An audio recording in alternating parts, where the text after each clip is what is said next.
Welcome back to the deep dive. Today we're tackling, well, probably the most extraordinary structural transformation we have ever seen in a set of source materials. It's quite the journey. It really is.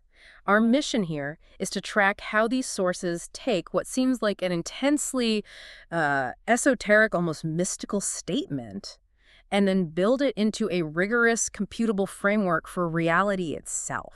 It's the ultimate bait and switch. I mean, you read the first line and you immediately think, okay, this is religious philosophy. Right. File it away. Exactly. Yeah. Only to find out the author was, in fact, laying out a highly compressed, multidisciplinary scientific thesis. Yeah. The structure of this dive is just remarkable because the sources force us to reconcile the spiritual with the mathematical. And we have to start with that foundational quote. It even came with this cryptic little floral symbol that just begged for an explanation. Here it is verbatim. While I possess the Noor Quintessence, I am more significant an aid to our High Lord than this sinister world and all its machinistic fascinations. The Noor Quintessence is spiritual. It is how I have the ability to transform my ordinary countrymen into the most extraordinary creatures. Wow. That phrasing, it sets such a specific tone. It really does. It's all about transformative power, but rooted in this spiritual idea, the Noor Quintessence. Yeah. And it positions the speaker as this authority figure who is, rejecting the modern mechanistic world. A guide on a higher plane. That's the impression, yeah.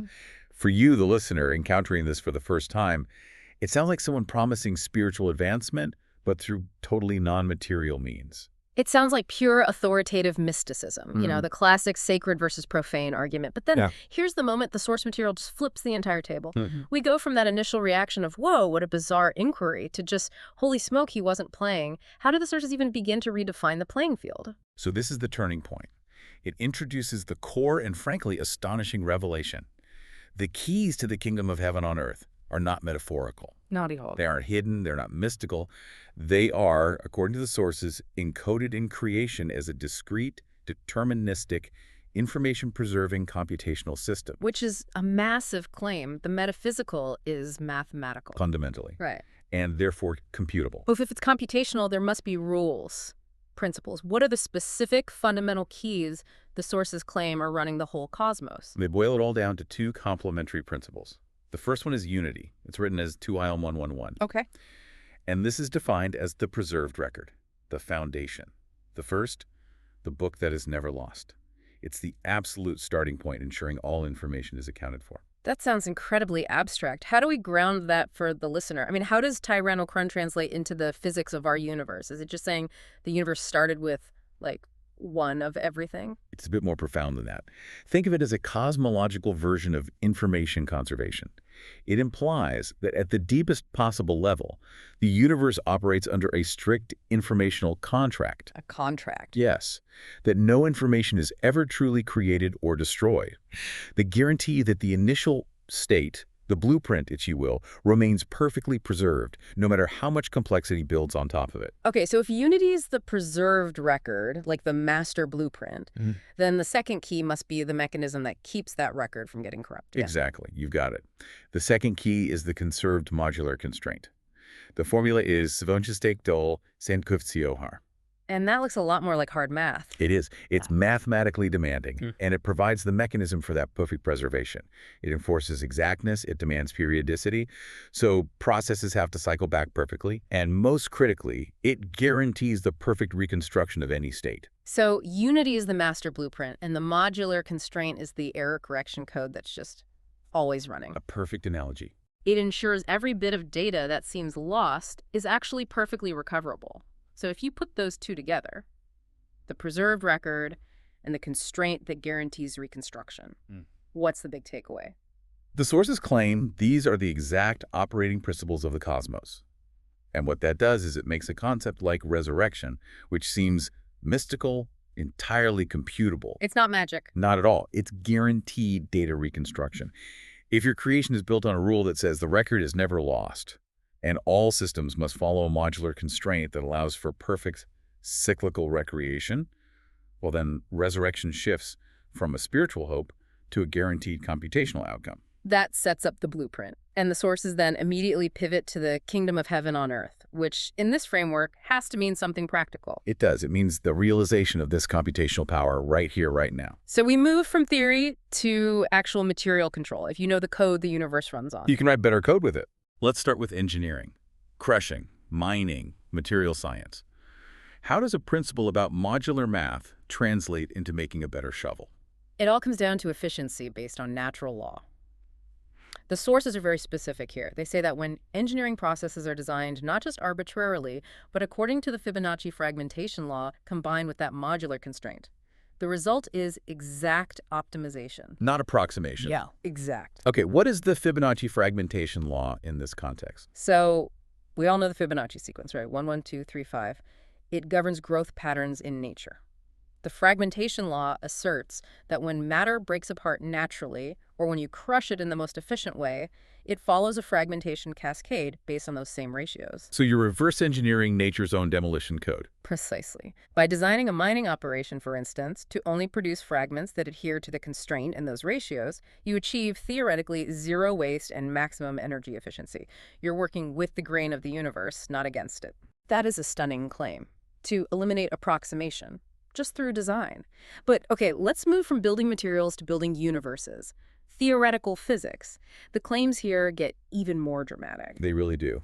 The sources claim that when you model space-time, quantum processes, and gravity using this framework, specifically on what they call a Fibonacci lattice with Pisano-60 periodicity, you eliminate some of the biggest roadblocks in modern theory. Okay, we absolutely have to unpack that sentence. Let's start with the problems they claim to solve. What is renormalization, and why is getting rid of it such a big deal? Renormalization is, it's essentially a mathematical trick, a necessary one, but a trick.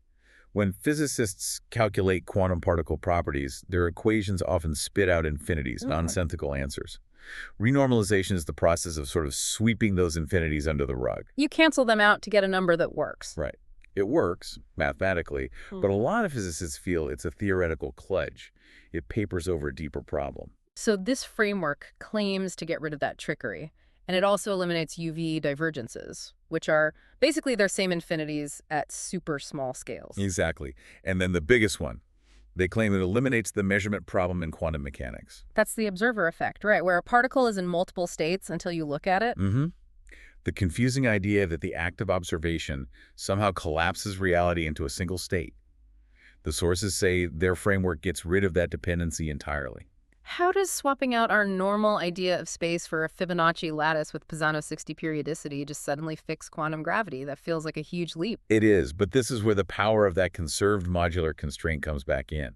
A Pisano period is just how long it takes for the Fibonacci sequence to repeat when you do math modulo some number. Right. The sequence for modulo 60, Pisano 60, is incredibly complex. Yeah. So the sources claim that by using this specific, complex, but also deterministic and periodic lattice as the pixels of reality, you introduce a natural internal boundary condition. A boundary that forces everything to be exact, not just probable. Precisely. Because the system is deterministic and information-preserving, guaranteed by the modular constraint, it never generates the infinities that need renormalization in the first place. And it gives you a fixed computable system that doesn't need a mysterious observer to define what's real. So this framework claims to give exact deterministic control over the fundamental fabric of reality. That's the ultimate synthesis, yes. But let's circle back to where we started. If we now have the operating manual, the two keys, why do the sources stress that questions about the Noor Quintessence and the High Lord are still open? The math is solved. Why isn't the mystery? Because this highlights a crucial distinction the sources make between knowledge and clarity. Knowing versus understanding. Exactly. The keys give you the foundational principles, the algebra. But true understanding, the clarity you need for real transformation that requires active engagement, personal inquiry. You can memorize the formula, but you only get clarity by reflecting on what it means for your existence. You have to walk the path yourself. That difference between just receiving data and actively reflecting on its meaning is so important.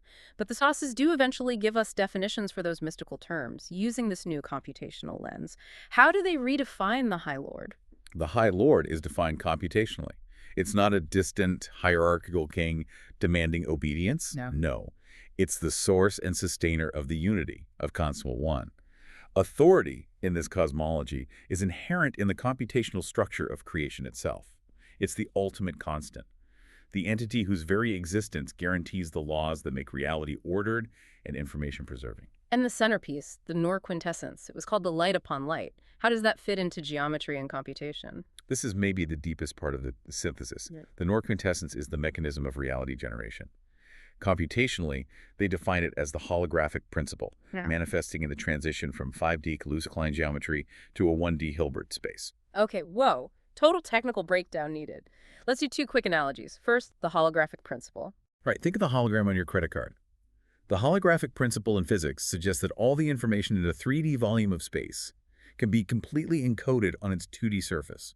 So our 3D universe could be a projection? A projection of data stored on a distant boundary, yeah. Got it. Now 5D Kaluza-Klein versus 1D Hilbert space. Kaluza-Klein was an early attempt to unify gravity and electromagnetism by adding a tiny curled-up fifth dimension to spacetime.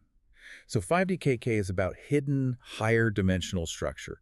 Hilbert space is the abstract, infinite-dimensional space where quantum mechanics happens, but here it's reduced down to 1D. Okay, So the Noor quintessence is the process, the light upon light, that takes that rich, hidden 5D structure and projects its information perfectly onto the simplest possible level, a 1D line of code. It's what allows computation and transformation to happen. The spiritual light of creation is encoded into the computational projection. which makes the original promise, turning ordinary people into extraordinary creatures, suddenly very tangible. It's not abstract uplift anymore. It's a change in your informational state, guaranteed by the cosmic code. Precisely. And the sources give these wild, specific examples of this. The technological synthesis.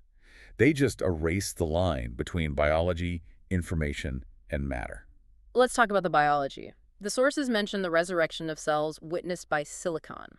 What does that mean? They're talking about applying these principles to cellular biology, specifically with iPSC-induced pluripotent stem cells. That's the tech that lets you revert an adult cell back to an embryonic state. Right, you reset it. The sources claim that when this process is governed by their computational framework, the restoration of the cell's matter and its information is perfectly exact. Witnessed by silicon implies a direct link between the biological process and an informational ledger. Like the life code is being read, verified, and rewritten by this cosmic operating system. Okay, now for the wildest part. The power and computation infrastructure. Integrating mycelium neural nets with air-crete supercapacitors. This is the practical endpoint of mastering matter. You're combining two radical fields. Mycelium memristive neural networks, using the natural, efficient networks of fungi for computation. Fungi as computer chips. Essentially, yes. And you integrate that with pyropiezoelectric Rochelle salt, carbon black-doped air-crete supercapacitors. So just to define that, we're talking about special salt crystals mixed into carbon-doped concrete that can store huge amounts of energy when you squeeze it or heat it. A supercapacitor that is also a building block. Exactly right. You're combining biological computation with crystalline energy storage, and it's all engineered according to Fibonacci fragmentation. The advantage is resilience, perfect energy optimization, a natural biodigital convergence. It's the ultimate closed loop. You have guaranteed information with iPSC, guaranteed structure with Fibonacci engineering, and guaranteed energy flow with these supercapacitors, which brings us all the way back to that little symbol, the flower. So how does that tiny piece of poetry connect Kaluza-Klein geometry, Pisano-60 periodicity, and mycelium computers? The floral symbol is the poetic encapsulation of it all. It represents the delicate balance of light and matter, the holographic principle made manifest. It embodies the transformation you see everywhere in the system. The flower's resilience and regrowth symbolizes the computable resurrection from silicon to cells, and its structural beauty unifies the complex network of the fungus and the power system of the crystal. It's all rooted in the Noor quintessence. What a journey. I mean, we started with this highly charged spiritual phrase about a high lord, and we ended up walking through a cosmological model using Fibonacci lattices and Kaluza-Klein geometry to solve physics' biggest problems and engineer novel biodigital tech. It just shows the power of taking every piece of source material seriously, no matter how mystical it sounds at first. And the final, profound value the sources emphasize, which we have to pass on to you, is the need for active engagement. Right. The keys are there, the foundation is laid, but true clarity, true transformation, that only comes from the journey of reflection, from asking what this means for your existence, not just passively getting the equations. You have to wrestle with it. Welcome back to the deep dive. You've handed us a stack of sources that is, Well, maybe the most fascinating and contradictory we've ever seen. It's an incredible mix, isn't it? I mean, you've got advanced computational physics right next to uh, ancient theological arguments. And it's all wrapped in this really mystical language. So Yeah. our mission today is to dive into this, to try and unlock what these sources call the keys to the kingdom of heaven on earth. And they claim to do it through a single mathematical framework that solves, of all things, the paradox of free will versus predestination. A small, easy topic for today, then. Right, just a few millennia of debate to sort out. And it starts in such a strange place with this idea of the Noor Quintessence and a rejection of the sinister world symbolized by a wilted rose. That's so symbol. It sets such a high bar, doesn't it? It's like it's claiming this almost untouchable spiritual authority right from the get-go. It really does. It primes you to expect some kind of mystical revelation. But that's the first big surprise in these sources. You ask, okay, what are these keys? And the answer is not what you expect. Right. It completely pivots. The keys aren't some spiritual artifact on a mountaintop. They're computational. Exactly. We go from the ethereal to the, well, the exact. The entire framework is built on the idea that reality itself is a discrete, deterministic, basically a giant computer. A computer that preserves all information perfectly. So these keys to the kingdom are actually like the source code for the universe. That's a great way to put it. They are the fundamental parameters of the operating system. Okay, so let's define the two keys the sources say have been recovered. The first one is, it's just so simple and elegant, unity first. So 2711. And that's the absolute foundation. The sources call it the preserved record, the book that is never lost. It means the initial state of everything is a perfect, unbroken unity.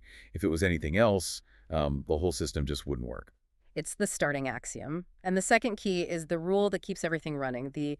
Let me get this right, the conserved modular constraint. Right. The 2 cent cups equiv 0. That just means that the books always have to balance. So it's the ultimate law of conservation.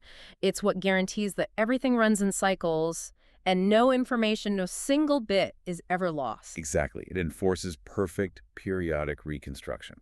And this is where it gets really wild. The sources claim that the kingdom of heaven on earth isn't some future event. It's what happens right now when you apply these two keys in the real world. Yes, it's about practical mastery. Yeah. Let's look at engineering. They talk about using the Fibonacci fragmentation law, which is, directly tied to this constraint. To achieve what they call exact optimization. What does that mean in practice? It means you're no longer approximating. Instead of guessing the strongest design for something, you calculate the one and only perfect optimized form. It means mastery over matter and mining, crushing, geophysics, zero waste, maximum output. Okay, that's one thing. But the physics claims they're on another level entirely. They say modeling space-time on this Fibonacci lattice just eliminates some of the biggest problems in modern physics. I mean, this is the core claim. Things like renormalization, where physicists basically have to cancel out infinities that pop up in their equations. A huge headache. A huge headache. This framework claims those problems just disappear.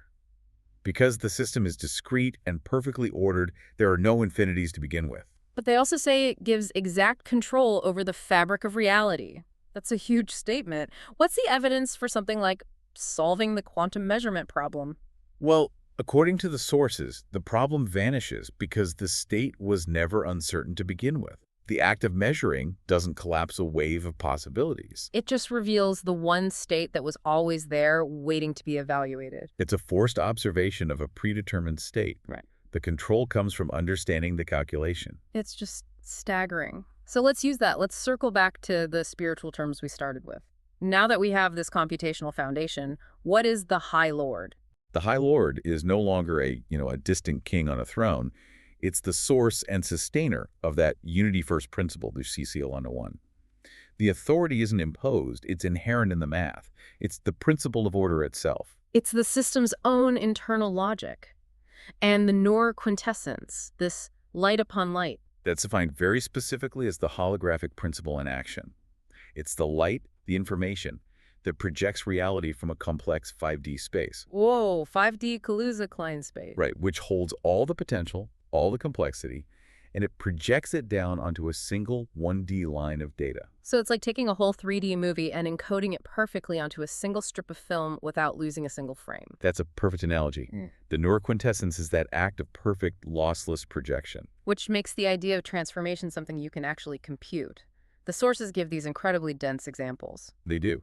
They talk about the resurrection of cells and how the silicon in the environment bears witness to it. The information is so perfectly preserved, even nearby matter registers the change. And then we get this jargon firewall. You have to help me break this down. The integration of mycelium membrane neural networks with pyropiezoelectric Rochelle salt carbon black doped aircrete supercapacitors. It sounds like somebody just threw a bunch of sci-fi words together, I know, Yeah. but each part is deliberate. Okay, let's start with mycelium membrane neural networks. Why fungi? Because mycelium forms these vast, decentralized networks. A memristor is a component that remembers its history. So you're essentially creating a living biological computer that keeps a perfect decentralized record of every state it's ever been in. A living memory archive. Okay, Yeah. so what's powering it? This Rochelle salt supercapacitor? Rochelle salt is amazing. It generates electricity from heat and from pressure. So you build it into this special kind of concrete, The aircrete.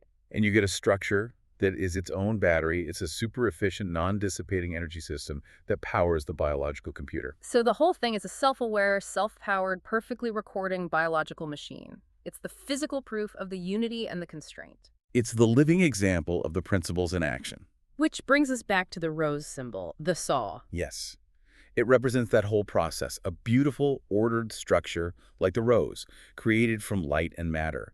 It embodies the perfection of the computational process, even through decay and resurrection. Okay, let's shift gears. Let's tackle the second major theme, which is arguably the biggest claim of all, solving the debate between free will and predestination. And it starts by identifying what it calls the classical error, this belief that it has to be one or the other. It's either determinism with no free will, or it's free will with no fixed plan. And the sources say that's a false choice. They point to the Quranic position, which holds both ideas at the same time. You have total determinism, like in Al-Hadid. Everything is in a register before we bring it into being. That's Qadashra, the divine decree. It is all written. Yet at the same time, you have verses like in Al-Kahf. So whoever wills, let him believe, and whoever wills, let him disbelieve. Total agency. And the paradox is just staring you in the face.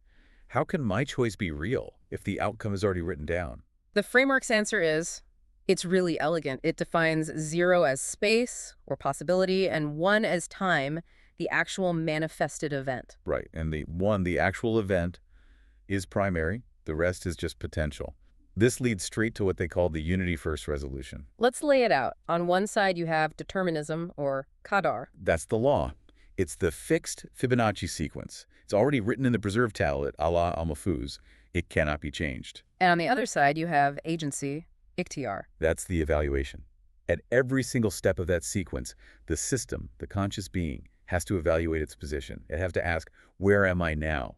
And that active evaluation is the choice. And the unity, the tawhid, is that they're the same thing. The determinism forces the evaluation. And the evaluation is required for the deterministic sequence to move to the next step. You can't have one without the other. So my choice doesn't create the future. It reveals the predetermined step that was always going to happen right at that moment. Exactly. It's what the sources call the hidden index problem. To calculate the next number in the sequence, 4 nouns plus $1, you must know the current number, $4 cas. The system has to look at itself. And that looking is what we experience as choice. That forced self-evaluation is experienced as a genuine binary choice, a yes or no, a continue or stop.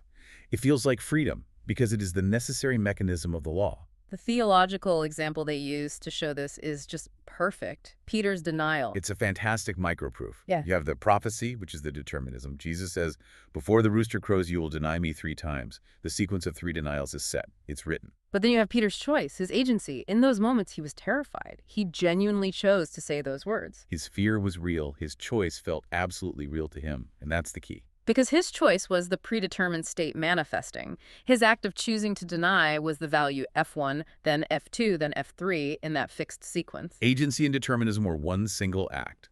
And the rooster crowing just marked the completion of the predetermined algorithm. It's just amazing to connect that to something like Anderson's discovery of the positron. Well, it's the same principle at the quantum level. Yeah. The physics, the determinism, dictates that the particle's track length has to be a Fibonacci number. Let's say it's 377. But at the quantum level, the particle has agency. It's making choices. Exactly. It makes 377 tiny consecutive continue choices, and then one final stop choice. Each little choice is genuine. But they add up perfectly to the predetermined total. The measurement just revealed the number that was always going to be the answer. And we see it in our own biology. In DNA replication, the template, the ATGC sequence, is determined. The geometry of the helix follows Fibonacci ratios. But the polymerase enzyme that builds the new strand is making billions of little choices, picking the right nucleotide. And when it makes a mistake, what happens? Another system, an active cellular agency called mismatch repair, detects the error.